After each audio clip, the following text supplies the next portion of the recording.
Hemming పట్టీ కోసం equal సైజులో కాటన్ పీస్ ని క్రాస్ పీసులుగా కట్ చేసుకోవడానికి ఈజీగా ఒక టెక్నిక్ చూపిస్తాను.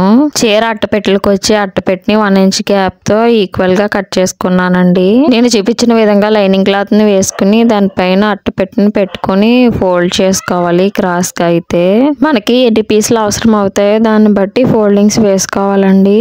ఐరన్ బాక్స్ తో సిల్క్ మోడ్ లో పెట్టి ఐరనింగ్ అయితే చేసుకోవాలి. ఒకసారి ప్రెస్ చేస్తూనే ఐరన్ బాక్స్ ని ఐరన్ చేయడం కంప్లీట్ అయిన తర్వాత ఎక్స్ట్రా క్లాత్ పీస్ ని ఒకసారి కట్ చేసుకోవాలి. నేను చూపిస్తున్న విధంగా కట్ చేసుకున్న తర్వాత ఒకసారి ఓపెన్ చేసి చూసామంటే మంచి లైన్స్ అయితే ఫామ్ అయి ఉంటాయండి. నేను చూపిస్తున్న విధంగా 1 ఫోల్డ్ వేసుకుని ఆ ఫోల్డ్ మీదుగా కట్ చేసుకున్నారంటే కట్ పీసులు రెడీ అయిపోతాయి. క్రాస్ గా ఫోల్డింగ్ ఉన్న మార్కింగ్స్ దగ్గర మంచిగా కట్ చేసేసుకున్నామంటే మనకు కావాల్సిన కట్ పీసులు రెడీ అయిపోతాయండి. చూడండి ఎంత మంచిగా వచ్చినాయో. ఈ టిప్ మీకు నచ్చినట్లయితే లైక్ చేయండి. మరిన్ని వీడియోస్ కోసం సబ్స్క్రైబ్ చేసుకోండి.